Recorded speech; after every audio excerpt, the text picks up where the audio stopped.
देखिए कुछ लोग कहते हैं कि जब दो सेम एटम के बीच कोवेलेंट बॉन्ड होता है तभी होती है होमोलिसिस। नहीं, गलत है।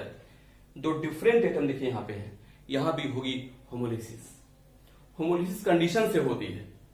यह कंडीशन है कौन, हेल्प वाली, हीट लाइट पेरोक्साइड, तब होती है होमोलिसिस। क्लियर? तो हेलो एवरीवन, कैसे हैं आप लोग? शानदार ही होंगे बिल्कुल। टॉपिक देख रहे हैं ना आज का आप लोग।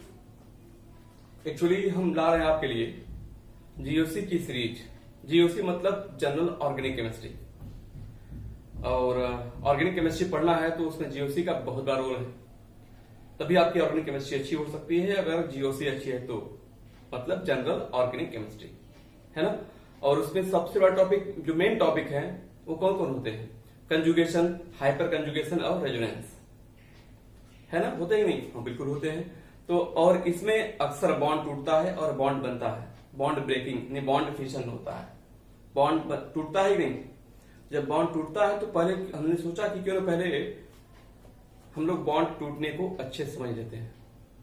कोवेलेंट बॉन्ड कैसे ब्रेक करता है, ठीक है। ब्रेकअप नहीं, ब्रेक कैसे ब्रेक करता है, टूटता है मतलब कैसे, है ना। तो बॉन्ड का टूटना ये आपको अच्छे से आना चाहिए। अक्सर बच्चे परेशान रहते हैं रिएक्शन मैकेनिज्म जब पढ़ते हो आप, तो परेशान रहते हो कि बॉन्ड को कब हम लोग तोड़े होमोलिसिस से और कब तोड़े हेटेरोलिसिस से, है ना। अक्सर बच्चे सोचते हैं कि कब होगी होमोलिसिस और कब होगी हेटेरोलिसिस। बहुत परेशान रहते हैं, समझ नहीं आता। सही है कि नहीं? बहुत ज्यादा परेशानी होती है। और हम श्योर हैं कि आज का लेक्चर देखने के बाद कभी आप नहीं सोचोगे कि बॉन्ड को कैसे ब्रेक करना है। बॉन्ड को ब्रेक करना तो आप सीख ही जाओगे। ये प्रॉब्लम कभी नहीं आएगी आपको बॉन्ड ब्रेक करने वाली, और शायद दोबारा आपको कभी ये टॉपिक पढ़ना भी ना पड़े, है ना। होमोलिसिस और हेटेरोलिसिस क्या है, आइए देखते हैं। फिलहाल होमोलिसिस को होमोलिटिक बॉन्ड फिशन बोलते हैं, हेटेरोलिसिस को हेटेरोलिटिक बॉन्ड फिशन भी बोलते हैं, ठीक है। हिंदी में इसे समांगी बंध विदलन, इसे विषमांगी बंध विदलन कहते हैं। तो आइए इसको हम लोग जो है एक एक कर डिस्कस करते हैं। फिलहाल देखिए हम दिखाते हैं एक तरफ जो है, पहले हम लोग पढ़ते हैं होमोलिसिस को, इसी तरह इसको डिस्कस करते हैं। हमने अभी आपसे कहा इसके भी दो चीजें हैं। एक तो हो गया इसमें होमो और लिसिस या होमोलिटिक बॉन्ड फिशन, मतलब समान रूप से बंटवारा। इस टॉपिक को समझने से पहले दो चीज सुन लीजिए। आप सब ने अपने समाज में, अपने घर के आसपास बंटवारा होते हुए देखा कि देखा है? दो भाइयों का बंटवारा या दो बहनों का बंटवारा, भाई बहन का बंटवारा देखा ना आपने? हाँ, सबने देखा होगा। तो जब दो भाइयों का बंटवारा होता है गांव में या आपके घर के आसपास या किसी शहर में, तो दो चीजें पाई जाती हैं, दो तरह की चीजें आती हैं। या अगर दोनों लोग अच्छे हैं, ईमानदार हैं, और उनके बीच बंटवारा जब होता है तो बड़ी आसानी से अपना अपना हिस्सा लेकर अलग हो जाते हैं, बराबर बराबर, है ना। एक कैसे होती है कि अपना अपना हिस्सा लेकर अलग हो जाए। तो जब अपना अपना हिस्सा लेकर अलग होंगे, बराबर बराबर लेकर अलग होंगे, तो उसे आप बोलेंगे होमोलिसिस। और दूसरी केस आती है कि एक भाई थोड़ा दुष्ट हो या मजबूत हो, कह सकते हो दुष्ट हो, तो जो बेचारा सीधा होता है, दुष्ट वाला भाई अपना हिस्सा तो लेता ही है, दूसरे का हिस्सा भी ले लिया करता है। अपने साथ साथ अपने के साथ साथ दूसरे का हिस्सा भी ले लेना, ये होता है विषमांगी बंध विदलन यानी हेटेरोलिसिस, ठीक है। तो यहाँ पे समान, होमो का मतलब होता है सेम यानी समान, इक्वल। लाइसिस का मतलब टूटना, होमोलाइसिस, है ना। कुछ होमोलाइसिस या कुछ लोग होमोलिसिस से बोलते हैं इसको। और यहाँ पे विषमांगी मतलब हेट्रो का मतलब होता है अलग, डिफरेंट। लाइसिस मतलब टूटना, अलग रूप से, डिफरेंट टाइप से टूटना, उसे बोलेंगे ये नाम, ठीक है। तो देखिए सबसे पहले होमोलिसिस पे आते हैं हम लोग। मैंने पहले बोला आज के बाद दोबारा यह पढ़ने की जरूरत नहीं पड़ेगी कभी आपको, अगर ध्यान समझ गए तो। इसे आपको दिया गया, मान लीजिए दो एटम है, ए और एक बी है। अब जानते हो कि इनके बीच अगर ऐसे बॉन्ड बना हुआ है, या कोवेलेंट बॉन्ड लिखा है ऐसे, इस कोवेलेंट बॉन्ड में दो इलेक्ट्रॉन होते हैं, जानते हो, एक बी का होगा और एक ए का होगा। कोवेलेंट बॉन्ड में, एक कोवेलेंट बॉन्ड में चाहे सिग्मा हो या पाई, जिन्हें दो इलेक्ट्रॉन होते हैं, ठीक है। तो यहां पे जो है ए और बी दोनों सेम भी हो सकते हैं, दोनों अलग भी हो सकते हैं, ठीक है। और कब होगा हम यह दिखा देंगे आपको। हम दिखाते हैं पहले कैसे होता है इसमें। दोनों अलग होना चाहते हैं तो यह बी जो है अपना हिस्सा यानी एक इलेक्ट्रॉन लेके अलग हो जाए। इसमें दो लोग हैं, बी का हिस्सा एक इलेक्ट्रॉन और ए का हिस्सा एक इलेक्ट्रॉन, दोनों अपना अपना इलेक्ट्रॉन लेके अलग हो गए। देखिए इसे जो है हाफ कर्व्ड है एरो है, आधा बनाया ऐसे बनाया है, यह हाफ कर्व्ड एरो है। हाफ कर्व्ड एरो से इसे रिप्रेजेंट करते हैं। ए का इलेक्ट्रॉन चला गया है ए के पास, देखिए ऐसे बन गया, और बी का इलेक्ट्रॉन चला गया है बी के पास। मतलब इनके पास अब केवल एक ही इलेक्ट्रॉन रह गया है, क्या? अनपेयर्ड, अयुग्मित। एक ही इलेक्ट्रॉन अनपेयर्ड रह गया है, और जब एक इलेक्ट्रॉन अनपेयर्ड होता है तो इन्हें बोलते हैं आप फ्री रेडिकल, यानी इसमें बन गया फ्री रेडिकल्स बनते हैं। ठीक है, तो यह है होमोलिसिस, यानी कि कोवेलेंट बॉन्ड का इस प्रकार से टूटना कि बॉन्ड के दोनों इलेक्ट्रॉन दोनों स्पीशीज के बीच बराबर बराबर बट जाए, डिवाइड हो जाए, इसे आप नाम देते हैं होमोलिसिस। ये दोनों एटम सेम भी हो सकते हैं, ए और बी सेम भी हो सकते हैं, और ए और बी डिफरेंट भी हो सकते हैं। अब कब क्या होता है, देखिए ऐसे। अब आप सोच रहे हैं कि सेम होगा तो समझ आता है, डिफरेंट होने पे कैसे होगा, हम हर कंडीशन आपको बताने वाले हैं। जैसे यही तो है होमोलिसिस, बन गया फ्री रेडिकल्स। ठीक है, अब आप सोच रहे हैं कब या कैसे मान लें होमोलिसिस कब कब होगी। ऐसे रिएक्शन तो आपने अक्सर देखा हुआ है, देखा ही नहीं आपने? तो अब आइए देखते हैं। देखिए हम आपको बताते हैं, एक कंडीशन याद रखना आप। देखिए कंडीशन फॉर होमोलिसिस या होमोलाइसिस बोल सकते हो आप। ऐसे क्या इसकी कंडीशन होती है, देखिए जैसे यहां पे दिया गया है, हम बात बता 3 कंडीशन इसकी है, आप इसको याद कर लें।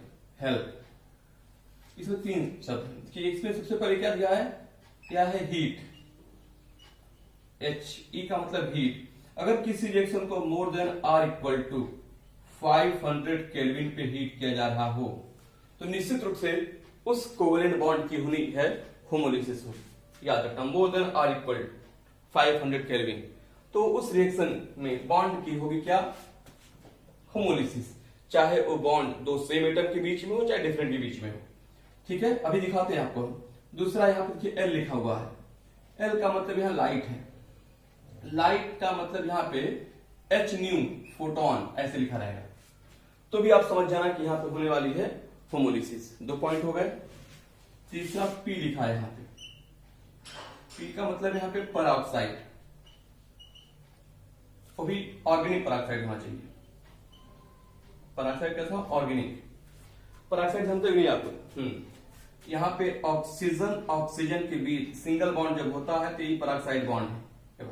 ठीक है, एक O और O के बीच पराऑक्साइड बॉन्ड है।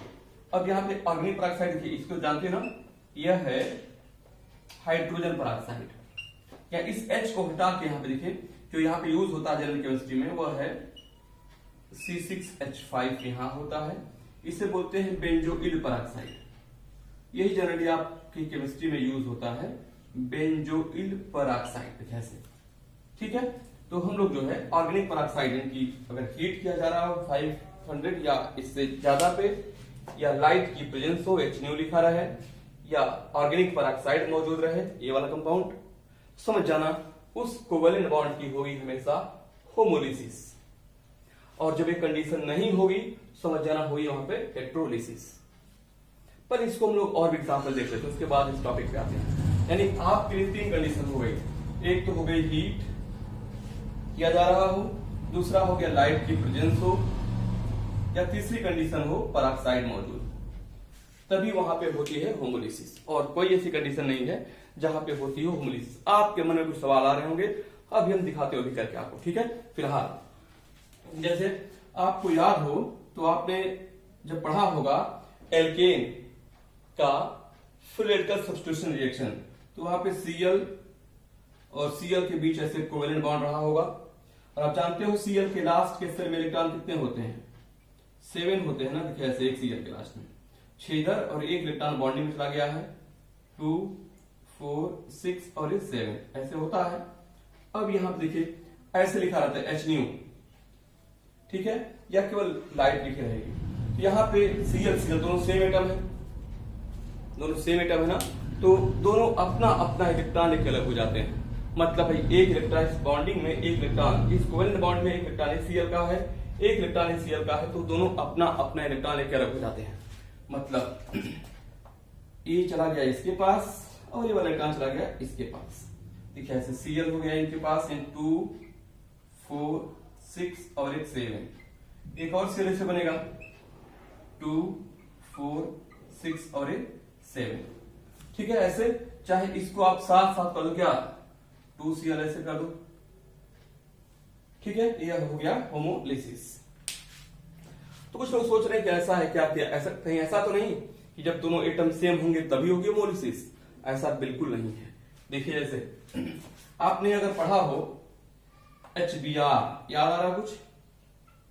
HBr हाइड्रोजन है, इसके लास्ट के सेल में एक इलेक्ट्रॉन होता है, बॉन्डिंग में चला गया। इसके लास्ट है हाइड्रोजन है, Br ब्रोमीन का हाइड्रोजन है, इसके लास्ट के सेल में भी क्या 7 इलेक्ट्रॉन एक बॉन्डिंग में चला गया। अब यहाँ पे लिखा रहता है पराक्साइड, वो भी ऑर्गेनिक पराक्साइड, जो यहां बना हुआ है ऑर्गेनिक परऑक्साइड। कुछ याद आ रहा है इसमें? हाँ, पराक्साइड इफेक्ट पढ़ा है आपने, आगे पढ़ेंगे पराक्साइड इफेक्ट, या फिर आपने पढ़ा है Kharasch effect, anti Markovnikov of addition में आपने पढ़ा था, HBr में दिया गया था। देखिए कुछ लोग कहते हैं कि जब दो सेम एटम के बीच कोवेलेंट बॉन्ड होता है तभी होती है होमोलिसिस। नहीं, गलत है। दो डिफरेंट एटम देखिए यहां पे है, यहां भी होगी होमोलिसिस। होमोलिसिस कंडीशन से होती है, यह कंडीशन है कौन? हेल्प वाली, हीट लाइट पराक्साइड, तब होती है होमोलिसिस। क्लियर? तो यहाँ पे आप देख सकते हो कि यह बॉन्ड ऐसे ब्रेक करेगा, यानी कि Br अपना इलेक्ट्रॉन ले लेगा और H अपना इलेक्ट्रॉन ले लेगा। हाफ कर्व्ड रिप्रेजेंट करते हैं, यानी H अपना इलेक्ट्रॉन लेके अलग हो गया और Br अपना इलेक्ट्रॉन लेके अलग हो गया। 2 4 देखिए ऐसे, और यहाँ पे 7 है, क्या लिख सकते हो आप? ये हो गया Br फ्री रेडिकल, ये H। और फ्री रेडिकल जानते हो ना, वो सभी स्पीशीज जिसके पास केवल एक इलेक्ट्रॉन अनपेयर्ड होता है उसे आप बोलते हैं फ्री रेडिकल्स। देखिए इसके पास भी एक इलेक्ट्रॉन अनपेयर्ड है, इनके पास भी एक इलेक्ट्रॉन अनपेयर्ड, 2 4 6 और 7। ये भी है फ्री रेडिकल। कोई डाउट है? बिल्कुल, ये 3 कंडीशन है केवल, चाहे बॉन्ड दो सेम एटम के बीच में हो चाहे डिफरेंट के बीच में हो, वहां पे होनी है। याद रखना क्या? होमोलिसिस। एक चीज और देख सकते हो आप, जैसे डाउट आ रहा हो, जैसे आपको जब पढ़े होंगे फ्री रेडिकल सब्स्टिट्यूशन, तो वहां पे जैसे CH4 की बात जब आती थी तो C पे आप देखते हो 4 बॉन्ड ऐसे रहता ही है। तो वहां जब इसका फ्री रेडिकल सब्स्टिट्यूशन पढ़े होंगे तो वहां पर भी CH3 का जो बॉन्ड होता है ये वाला, देखिए यहाँ पे एक इलेक्ट्रॉन इसका है, यहाँ पर भी इसका क्या हुआ था? होमोलिसिस, जब ए सनलाइट की प्रेजेंस में कराई गई थी इसकी फ्री रेडिकल सब्स्टिट्यूशन, है ना। तो यहाँ पे ये हो गया था CH3 फ्री रेडिकल और यहां से बन जाता है H फ्री रेडिकल। तो डिफरेंट के बीच कोवेलेंट बॉन्ड है, फिर भी इसकी होमोलिसिस। तो बेटा अब याद रखना क्या, सेम एटम चाहे डिफरेंट एटम, इस पे डिपेंड नहीं करता। होमोलिसिस डिपेंड करती है कंडीशन पर, इस कंडीशन पर। ये कंडीशन है तो होगी होमोलिसिस, नहीं है तो नहीं होगी होमोलिसिस, याद रखना। फिर सुनो एक बार, हमने कहा एटम, दो सेम एटम के बीच कोवेलेंट बॉन्ड हो चाहे डिफरेंट के बीच कोवेलेंट बॉन्ड हो, होमोलिसिस या हेटेरोलिसिस इस बात पे डिपेंड करती है कि वह कंडीशन क्या है। अगर हेल्प की कंडीशन है, हीट लाइट पराक्साइड, तो निश्चित रूप से वहां पे होनी है क्या? होमोलिसिस, है ना, या होमोलाइसिस भी आप कॉल कर सकते हैं। इसे होमोलिटिक बॉन्ड फिशन भी बोलते हैं। एक चीज और, जो हीट लाइट पराक्साइड दिया गया है, इसमें से अगर यह बॉन्ड क्लीवेज, बॉन्ड का टूटना हीट की प्रेजेंस में हो रहा है, तो इसे बोलेंगे आप थर्मोलिटिक बॉन्ड फिशन, थर्मोलिटिक, ठीक है। और ऐसे ही अगर लाइट के प्रेजेंस में हो रहा है तो बोलेंगे फोटोलिटिक बॉन्ड फिशन, याद रहेगा ना, फोटोलिटिक बॉन्ड फिशन, ऐसे नाम आते हैं। ठीक है, अब हम समझ रहे हैं। आप में से कुछ लोग कहना चाह रहे हैं कि सर कभी कभी जो है हम लोग जो पढ़े थे, आप लोग कंजुगेशन पढ़े थे, तो वहां पे एक केस आई थी जहां पे न हीट थी न लाइट न पराक्साइड, फिर भी हम लोग कराए थे होमोलिसिस, है ना। देखते हैं बिल्कुल, देखिए जैसे कुछ बच्चे कहना चाह रहे हैं कि सर इसमें कैसे होता है, तब CH2 डबल बॉन्ड CH, यहां पे ये है एलाइल फ्री रेडिकल, क्या है? एलाइल फ्री रेडिकल, है ना। हाँ बिल्कुल है। इसमें क्या होता है तो बच्चे यहाँ पे न तो हीट है न लाइट है, बल्कि देखिए यहाँ पे होता क्या है, रेजोनेटिंग स्ट्रक्चर्स बनते हैं ना, दरअसल यहाँ जब एक रेडिकल ऑलरेडी है, इसमें जब पढ़े थे आप कंजुगेशन, तो कंजुगेशन में क्या होता है, delocalisation of electrons, pi bond का बोलो चाहे इस अनपेयर्ड का बोलो, ये मूव करता है, चलता है इस पे है। तो जब यहाँ पे पाई बॉन्ड है, पाई बॉन्ड को यहाँ पे आना है या इस इलेक्ट्रॉन को यहाँ पे जाना है, अगर पाई बॉन्ड को यहाँ पे आना है तो या पाई बॉन्ड बनना है तो यहाँ पे एक इलेक्ट्रॉन है, तो यहाँ पर भी एक इलेक्ट्रॉन होना चाहिए, है ना, यहाँ पर भी एक इलेक्ट्रॉन होना चाहिए। तो जब यहाँ पे एक इलेक्ट्रॉन कैसे आएगा, इस बॉन्ड को ब्रेक करना होगा, और बॉन्ड को ब्रेक करेंगे यहाँ एक लाने के लिए तो क्या करना होगा, होमोलिसिस, तभी ऐसा हो सकता है कैसे, ठीक है। तो यहाँ पे देखिए CH2 यहाँ पे रेडिकल बन जाता है और यहाँ का अनपेयर्ड इस अनपेयर्ड से बॉन्ड कर लेता है, ये CH2 कैसे बन जाता है। यहाँ पे किसी कंडीशन की जरूरत नहीं है क्योंकि यहाँ पे ऑलरेडी रेडिकल है, इस रेडिकल को सेटिस्फाई करने के लिए, इस इलेक्ट्रॉन को मूव कराने के लिए, डीलोकलाइज करने के लिए ऐसा होता है। यहाँ पे किसी कंडीशन की आवश्यकता नहीं है, ये ऑलरेडी रेडिकल है। जब रेडिकल ऑलरेडी है, जब कहीं रेडिकल अटैक कर रहा हो या रेडिकल पास में हो तो इस कंडीशन का होना जरूरी नहीं है। जब शुरुआत करनी हो, होमोलिसिस की शुरुआत करनी हो, रेडिकल बनाने की शुरुआत करनी हो, तब हेल्प चाहिए, हीट, लाइट और पेरोक्साइड, याद रखना, याद रहेगा ना। तो आइए अब हम लोग जो है देखिए, अब अगर ऐसी कंडीशन नहीं है, याद रखना बेटा, इसी में बनते हैं क्या, फ्री रेडिकल्स। अगर जब यह हेल्प की कंडीशन नहीं होगी तब होगा हेट्रोलाइसिस, या इसे आप हेट्रोलिसिस भी कुछ लोग कॉल करते हैं, बोल सकते हैं आप लोग, ठीक है। जब ये नहीं रहेगा तभी ये होगा, याद रहेगा ना आप लोगों को। हम दिखाते हैं कर, देखिए यहाँ अब इसको यहाँ पे दिखाते करके आप लोगों को, ठीक है। अब इसको यहाँ दिखाते हैं, जैसे आपको दिया गया हो दो एटम मान लीजिए, एक एक्स यहां लिखते हैं, एक दिया गया है एक्स और एक दिया गया है वाई, दोनों कैसे हैं, ये दोनों सेम भी हो सकते हैं, दोनों डिफरेंट भी हो सकते हैं। बेटा ये कभी मत रटना कि दोनों एटम सेम होंगे या दोनों डिफरेंट होंगे तभी होगी हेट्रोलिसिस या होमोलिसिस। कंडीशन से सब कुछ होता है, बार बार बोल रहे हैं, कंडीशन से होता है, ठीक है। ये कंडीशन है तो होमोलिसिस, नहीं है तो हेट्रोलिसिस, याद रख पाएंगे आप लोग। देखिए ऐसे ये दोनों दिए गए मान लीजिए, और कोवेलेंट बॉन्ड ब्रेक करना है, इस बॉन्ड में दो इलेक्ट्रॉन है, देख रहे हो आप। अब इसमें से ये दोनों इलेक्ट्रॉन कोई एक ही ले ले, चाहे एक्स या वाई, दोनों में से कोई, दोनों इलेक्ट्रॉन में से दोनों इलेक्ट्रॉन कोई एक ही ले ले, तो इसे आप बोलेंगे हेट्रोलाइसिस, ठीक है। देखिए जैसे मान लिया हमने यह दोनों इलेक्ट्रॉन एक्स के पास ले गया, इसे बोलते हैं कर्व्ड एरो। देखिए पूरी एरो है, यहाँ पे हाफ बना रहे थे, यहाँ पे फुल बना रहे हैं, क्योंकि इस बॉन्ड के दोनों इलेक्ट्रॉन यहाँ पे आ रहे हैं, यहाँ पे इसका एक इलेक्ट्रॉन आ रहा था, डिफरेंस हो जाए तो यह हाफ कर्व्ड एरो, यह कर्व्ड एरो, ठीक है। तो अब यहाँ पे एक्स के पास दो इलेक्ट्रॉन हो गए, देखिए एक इनका तो इसके पास सही है, वाई का भी आ गया, और जब कोई दूसरे का इलेक्ट्रॉन लेता है तो माइनस हो जाता है, ठीक है। एक एक्स का इलेक्ट्रॉन तो एक्स के पास सही है, वाई वाला भी आ गया, तो इन्होंने दूसरे का इलेक्ट्रॉन लिया है और दूसरे का एक ही इलेक्ट्रॉन लिया है, इस पर एक माइनस आ गया, और वाई का इलेक्ट्रॉन चला गया तो वाई पर प्लस आ जाएगा। यानी यहां पर बन गया एक एनायन और एक बन गया कैटायन। मतलब हेट्रोलिसिस या हेट्रोलाइसिस जो होगा, इसमें एक एनायन बनेगा और एक कैटायन बनेगा। इसमें बॉन्ड के दोनों इलेक्ट्रॉन किसी एक के पास चले जाते हैं। मतलब कोवेलेंट बॉन्ड का इस प्रकार से टूटना कि बॉन्ड के दोनों इलेक्ट्रॉन किसी एक स्पीशीज के पास चले जाएं, उसे आप नाम देंगे हेट्रोलाइसिस। कब होगा? जब कंडीशन नहीं होगी तब होगा, ठीक। अब यहाँ पे कुछ बच्चे सोचते हैं या कुछ लोग पढ़ते ऐसे हैं कि सेम एटम या डिफरेंट एटम, ऐसा कुछ भी नहीं है।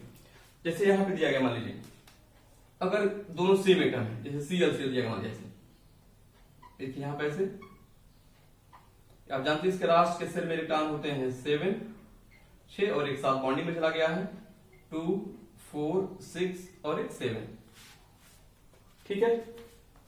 अब यहाँ पे वो कंडीशन नहीं है वाली दोनों की इक्वल है यहाँ पे इलेक्ट्रोनेगेटिविटी, है ना। तो अक्सर वो बोल देते हैं कि जब बराबर होती है इलेक्ट्रोनेगेटिविटी तो यहाँ पे होमोलिसिस करते हैं, बिल्कुल गलत है, याद रखना बिल्कुल गलत है। ये कंडीशन होगी तभी हो सकती है होमोलिसिस। यहाँ पे क्या करेंगे साहब, आपने पढ़ा है बेंजीन का हेलोजिनेशन, लिविस एसिड पे होता है, वहां पढ़ा है आपने बेंजीन का हेलोजिनेशन। वहां पे Cl2 लेते नहीं आप लोग, FeCl3 या किसी दूसरी लिविस एसिड प्रेजेंस में। तो यहाँ पे इस बॉन्ड में क्या हुआ था, हाइड्रोलिसिस हुआ था कि नहीं बोलो, है ना, एक Cl प्लस एक Cl माइनस। कैसे, देखिए यहाँ पे होता क्या है, दोनों हैं तो आपने सपोज इस दोनों इलेक्ट्रॉन किसी एक के पास शिफ्ट कर दिया। जब हाइड्रोलिसिस हो रही, दोनों सेम है और दोनों की इक्वल है इलेक्ट्रोनेगेटिविटी, तो आप चाहे इसकी तरफ इलेक्ट्रॉन ले जाओ चाहे इसकी तरफ ले जाओ, बात है ना। तो देखिए ऐसा हुआ अगर, तो इस Cl के पास इलेक्ट्रॉन कितने हो गए, अब 6 हो गए, इसका इलेक्ट्रॉन चला गया, इसे प्लस आ जाएगा, ठीक है। और अब इसके पास इलेक्ट्रॉन कितने हो जाएंगे, Cl है 2 4 6 7 और ये 8, अब यहां माइनस आ जाएगा, तो ठीक है, एक माइनस और एक हो गया प्लस। देखिए 6 2 4 6 थे, 7 इसके पास सही है, इसका भी आ गया तो 8 हो गए, डिफरेंस हो जाएगा। ये क्लोरीन गैस है, Cl2 क्लोरीन गैस थी। और देखिए अब आप जानते होंगे किसी नॉन मेटल में जब प्लस आता है तो उसके नाम के साथ जुड़ जाता है IUM, ये हो गया क्लोरीनियम, यह है क्लोरीनियम आयन, कैटायन है ना। और यह, और जब किसी एक एटम पे माइनस चार्ज होता है तो उसके नाम के साथ ID जोड़ देते हैं, ये हो गया क्लोराइड आयन, ये क्लोराइड आयन, मतलब एक कैटायन और एक एनायन, हाँ एक कैटायन और एक एनायन, ठीक। हाइड्रोलिसिस हो गया, देखिए याद है कि नहीं, बिल्कुल यही होता है। देखिए एक और, जैसे आपने पढ़ा होगा हाइड्रोहेलोजिनेशन एल्कीन का, तो वहां पे जैसे ये दिया गया HCl, H के पास एक इलेक्ट्रॉन होता है, बॉन्डिंग में चला गया, इनके पास होते हैं 7 2 4 6 और एक 7, यहां पे एक कंडीशन नहीं, ठीक है। या आपने अगर देखा हो, अगर यहाँ पे Br ले सकते हैं, अगर आपको दिक्कत लग रही है, देखिए ऐसे जो यहाँ पे लिया हमने ऐसे, जब पेरोक्साइड की प्रेजेंस में कराया होमोलिसिस, देखिए, और यही सेम HBr सेम HBr अगर आप पेरोक्साइड की एब्सेंस में लेते हो, इस बॉन्ड की हो जाती है हाइड्रोलिसिस, बड़ी खास बात यह है, ठीक। तो यहाँ पे जब देखिए जब दोनों सेम होंगे तब तो इस शेयर्ड इलेक्ट्रॉन को, कोवेलेंट बॉन्ड के इलेक्ट्रॉन को चाहे जिधर शिफ्ट कर दो, दोनों इक्वल है इलेक्ट्रोनेगेटिविटी। बट जब दोनों अलग अलग होंगे और आपको करना पड़े हाइड्रोलिसिस, तो हमेशा उधर शिफ्ट करना जिसकी ज्यादा होगी इलेक्ट्रोनेगेटिविटी, ठीक है। तो यहाँ पे ये दोनों इलेक्ट्रॉन शिफ्ट कर जाएंगे Br की तरफ, देखिए ऐसे, ठीक। ये हो जाएगा, देखिए H का इलेक्ट्रॉन चला गया, H पे प्लस आ जाएगा, ऐसे ही Br यहाँ पे दिया गया है आपको, Br 2 4 6 और ये हो जाएगा 8, माइनस आ जाएगा, ठीक है। ऐसे पहचानते हैं, कोई डाउट नहीं किसी को। 3 CH3, यहां Cl दिया गया, देखिए ऐसे, टर्सरी ब्यूटाइल हैलाइड क्लोराइड, फिर सेम स्टोरी दिखा ऐसे दिया गया आपको। तो यहां पर बंदा है कार्बोकैटायन, जानते हो ना, तो यह कार्बन और Cl के बीच कोवेलेंट बॉन्ड है, दो डिफरेंट हैं और कंडीशन है भी नहीं, इस बॉन्ड का होना क्या है, हाइड्रोलिसिस। और जो दो डिफरेंट एटम के बीच बॉन्ड हो और बॉन्ड को तोड़ना हो हाइड्रोलिसिस से, तो हमेशा बॉन्ड शिफ्ट करना towards more electronegative atom. It is clear. देखिए क्या करोगे आप बच्चे, आप इसको इधर शिफ्ट कर देना, ठीक है। ये हो जाएगा कार्बोकैटायन यानी कि CH3 और आप इसको ऐसे बना लीजिएगा CH3 यहाँ प्लस कर देना और ये Cl पे आ जाएगा -2 4 6 और यह 8। टर्शियरी कार्बोकैटायन E1 और SN1 में ऐसा बना था। समझ जाओगे आप होमोलिसिस और हाइड्रोलिसिस। अब कोई डाउट? हाँ बिल्कुल, और भी कंडीशंस हैं, बॉन्ड को तोड़ना हो बस वो कंडीशन ना रहे तो करना ही चीज। जब इलेक्ट्रोफाइल न्यूक्लियोफाइल अटैक करते हैं तो भी ऐसे ब्रेक करता है बॉन्ड। जैसे देखिए आपने पढ़ा होगा, दिखाते लिखिए हम आपको, जैसे आपको कोई एल्कीन मान लीजिएगा CH2 डबल बॉन्ड CH2 इस पे अटैक करना हो अगर इलेक्ट्रोफाइल समझते हैं ना, हाँ, इसके पास इलेक्ट्रॉन की कमी है, अटैक करना है, तो जाहिर सी बात है माइनस पे जाएगा, माइनस एंड माइनस सेंटर बना डेवलप करना होगा हम लोगों को। तो आप दोनों सिमेट्रिकल है, कहीं शिफ्ट कर दो, देखिए ऐसे क्या है, राइट लेफ्ट या राइट कहीं शिफ्ट कर दो, CH2 सिमेट्रिकल है कि नहीं, ब्रेक कर दोगे आप, ये हो जाएगा CH2, यहाँ पे आ जाएगा E और यहाँ बन जाएगा CH2 प्लस, ये बॉन्ड गया यहाँ माइनस आ जाएगा, माइनस के साथ E प्लस बॉन्ड कर लिया और इसे प्लस आ गया, देखिए ऐसे, ठीक है। अब ये अनसिमेट्रिकल सिमेट्रिकल एल्कीन है, अगर अनसिमेट्रिकल एल्कीन होती कैसे, इस पे अगर आप इलेक्ट्रोफाइल अटैक कराते तो कोवेलेंट बॉन्ड कैसे ब्रेक करता, बोलो कैसे ब्रेक करता, बिल्कुल। तो यहां पे देखिए जब अनसिमेट्रिकल होगा तो बॉन्ड को ऐसे ब्रेक करना कि भाई देखिए क्या बन रहा है, कार्बोकैटायन, कार्बोनेट प्लस मतलब कार्बोकैटायन, तो बॉन्ड को ऐसे ब्रेक करना कि ज्यादा स्टेबल बने कार्बोकैटायन, क्या ज्यादा स्टेबल। वैसे भी यह जब इंडक्टिव हीट पर प्लस आई ग्रुप है, इधर से इलेक्ट्रॉन रिलीज करता है, ज्यादा इलेक्ट्रॉन डेंसिटी साइड में है, ठीक है, ज्यादा इलेक्ट्रॉन डेंसिटी होने की वजह से यह बॉन्ड इधर शिफ्ट करेगा। भाई इलेक्ट्रॉनों में रिपल्सन होता है ना, बोलो रिपल्सन होता है कि नहीं, हाँ, तो ये माइनस A प्लस हो जाएगा, ये हो जाएगा CH3, यहाँ पे प्लस, यहाँ CH2 और इस पे E जुड़ जाएगा, फिर ये माइनस माइनस प्लस ऐसे, तो बनेगा सेकेंडरी कार्बोकैटायन, इधर करते तो प्राइमरी बनता जो कि अनस्टेबल होता, तो ऐसे हो गया, ठीक है। और या फिर ऐसे देखिए कोई कार्बन कंपाउंड होता अगर इस पे अगर न्यूक्लियोफाइल अटैक करता कैसे, ये ब्रेक करता इधर, दरअसल अब सोच रहे हैं कैसे हमने यहाँ न्यूक्लियोफाइल अटैक करा रहे हैं, दरअसल जब दो डिफरेंट एटम के बीच पाई बॉन्ड होता है इलेक्ट्रॉन की कमी महसूस करता है, ठीक है, इलेक्ट्रॉन की कमी, तो इसको जब इलेक्ट्रॉन की कमी महसूस करता है तो इसके पास वही आता है जिसके पास इलेक्ट्रॉन देने की क्षमता हो, तो न्यूक्लियोफाइल आएगा इसके पास। और जब कार्बन कार्बन के बीच पाई बॉन्ड होता है, इलेक्ट्रॉन का सोर्स होता है, इलेक्ट्रॉन का स्रोत माना जाता है, तो इलेक्ट्रॉन का स्रोत है तो इसके पास वही आएगा जिसको इलेक्ट्रॉन लेने बाद जो इलेक्ट्रॉन लेने वाला हो है ना, तो इलेक्ट्रॉन कमी लेने वाला आ गया, क्लियर, हाँ, तो छूट गया। देखिए जब दो डिफरेंट एटम के बीच पाई बॉन्ड यहाँ पे है और करना है क्या आपको हेटेरोलिसिस, क्योंकि इसे चाहिए प्लस, और प्लस तभी बनेगा इस पे, माइनस है ना यार, तो प्लस पे जाएगा ये, और प्लस या माइनस कैसे डेवलप होता है हेटेरोलिसिस से, तो आप इसको ब्रेक कर दिए, यहाँ क्या आ जाएगा प्लस, है ना, बोलो, ये हो जाएगा CO पे माइनस, यहाँ पे न्यूक्लियोफाइल जुड़ जाएगा, प्लस पे माइनस जुड़ गया है ना, आसान। हाँ देखिए अटैक ऐसे ही बेटा, कहीं पे अगर अटैक करने वाला फ्री रेडिकल हो, अटैक करने वाला कहीं पे अगर फ्री रेडिकल देखिए मान लिया गया हो, या नहीं लिखते हम, जिससे मान लिया गया आपको CH3 CH डबल बॉन्ड, या कोई सिमेट्रिकल भी यहाँ जगह का मान लो है, यहाँ लिखते हैं, ये क्या मान लो ऐसे CH2 डबल बॉन्ड CH2, इस पे अटैक करना कोई फ्री रेडिकल मान लो, कोई भी फ्री रेडिकल ऐसे,